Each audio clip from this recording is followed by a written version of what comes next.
Hello friends, आपके channel answers and solutions में मैं आपका वेलकम करती हूँ।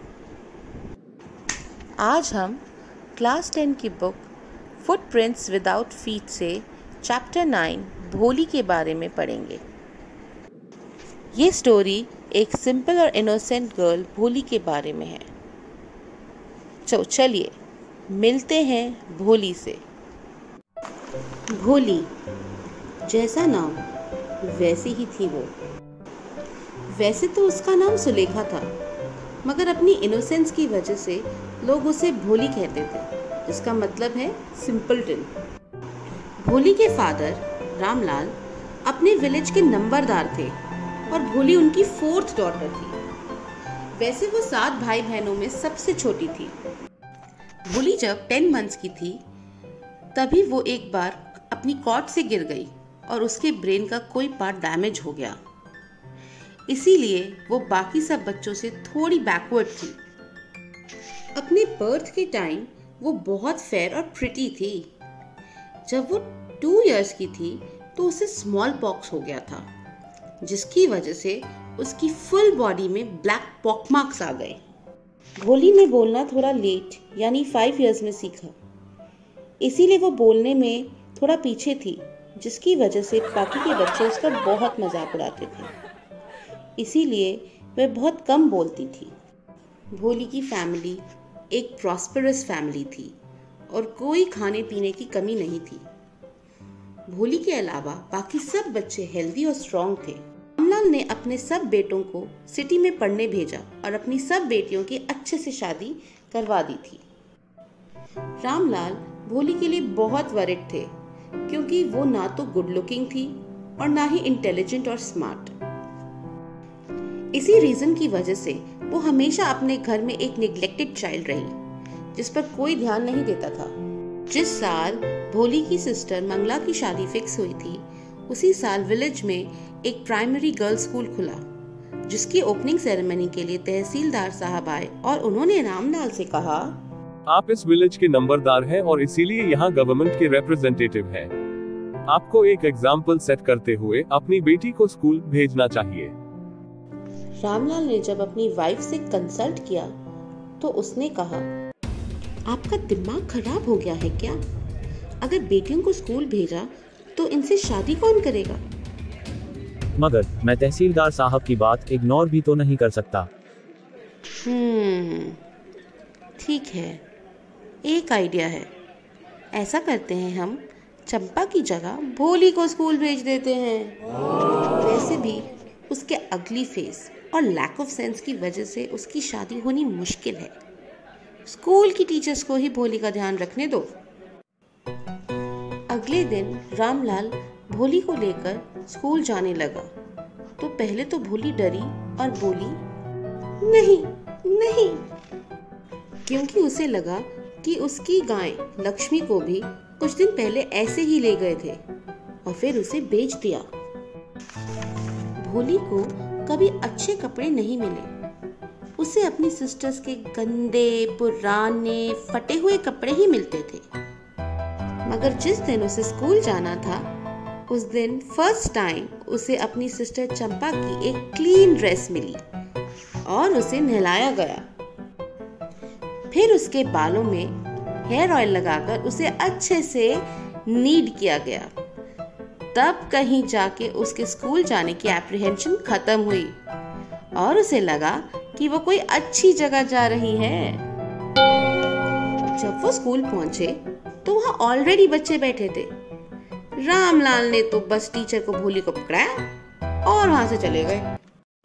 भोली वहां अकेले डर रही थी और एक कॉर्नर में बैठी थी। उसे तो स्कूल के बारे में कुछ नहीं पता था। टीचर कुछ गर्ल्स को बता रही थी, मगर भोली को कुछ समझ नहीं आ रहा था। वो तो बस वॉल पर लगी पिक्चर्स के कलर्स देख देख कर उनसे फैसिनेट हो रही थी। हॉर्स ब्राउन है, जैसे तहसीलदार साहब का हॉर्स जिस पे वो आए थे। कोट ब्लैक है, जैसे हमारी नेबर्स की कोट। पैरेट ग्रीन है, जैसे मैंने मैंगो ट्री पे देखा था। और गाओ जैसे मेरी लक्ष्मी।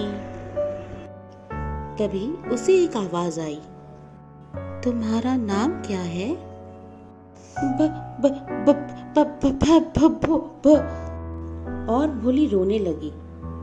उसने सर भी डर के मारे ऊपर नहीं किया। उसे लगा सब उसका मजाक उड़ा रहे हैं।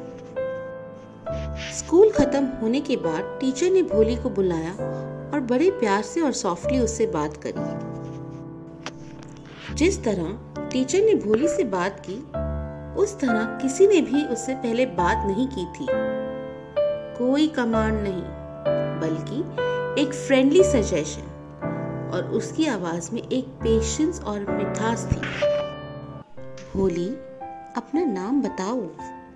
भो भो भो वेल डन, कम ऑन, कोशिश करो। भो भो भोली, वेल डन। देखा, डर को एकदम अपने दिल से बाहर निकाल दो और फिर तुम सबकी तरह बोलने लगोगी। हाँ, बस तुम रोज स्कूल आने लगो। तुम आओगी? ऐसे नहीं, बोलकर बताओ। हाँ।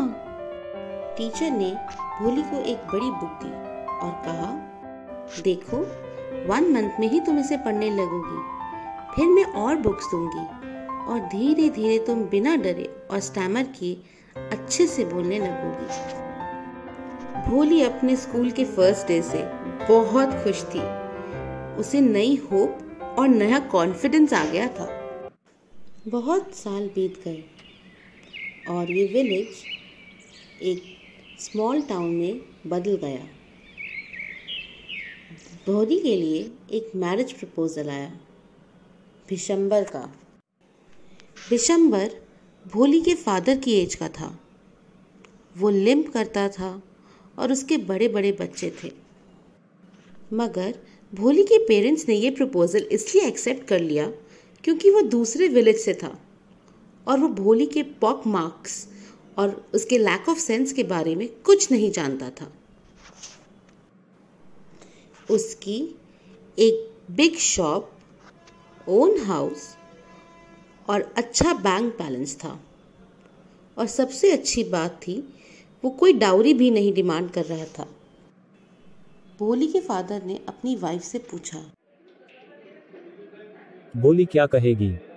वो तो एक डम काऊ है, वो नासमझ क्या कहेगी।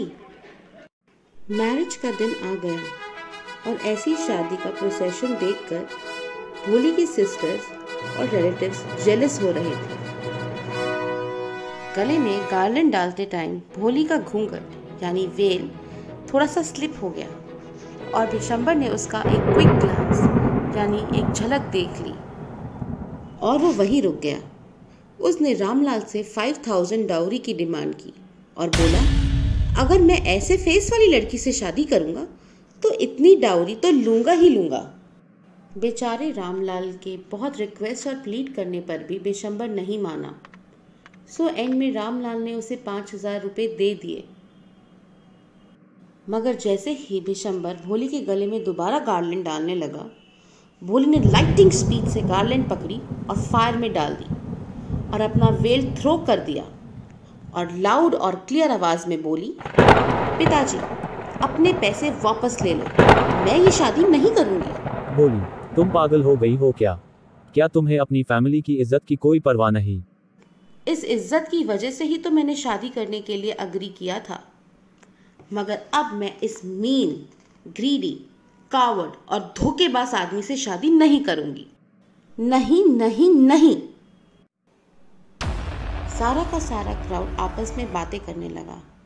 कुछ रिलेटिव्स ने भोली को शेमलेस गर्ल भी कहा और कहा, हमें तो लगा था कि भोली एक डम काऊ है। इस पर भोली गुस्से में बोली, हाँ, आप सबको लगा मैं एक डम काऊ हूं, इसीलिए आप सब इस हार्टलेस क्रीचर से मेरी शादी करा रहे थे। मगर अब ये डम काऊ और स्टैमरिंग फूल बोल रही है। भिशंबर तो अपनी बारात लेकर फौरन 9-11 हो गया। मगर भोली के पिता ने उससे वरिड होकर पूछा, अब तुम्हारा क्या होगा? तुमसे कौन शादी करेगा? पिताजी, आपकी ओल्ड एज में मैं आपका और माँ का ध्यान रखूंगी। मैं जिस स्कूल में पढ़ती थी उसी स्कूल में पढ़ाऊंगी। भोली की टीचर, जो सब कुछ कॉर्नर से देख रही थी, बहुत प्राउड फील कर रही थी, क्योंकि भोली आज उसकी एक्सपेक्टेशंस पे उतर गई थी। उसने एजुकेशन का रियल मीनिंग समझ लिया था। उसने अपने ओपिनियंस को वॉइस देना और अपने राइट्स के लिए स्टैंड लेना सीख लिया था। भोली, जो एक सिंपल और इनोसेंट लड़की थी, आज सुलेखा बन गई थी, एक इंडिपेंडेंट और कॉन्फिडेंट लड़की। Subscribe and stay in touch for happy learning, easy understanding, and higher marks.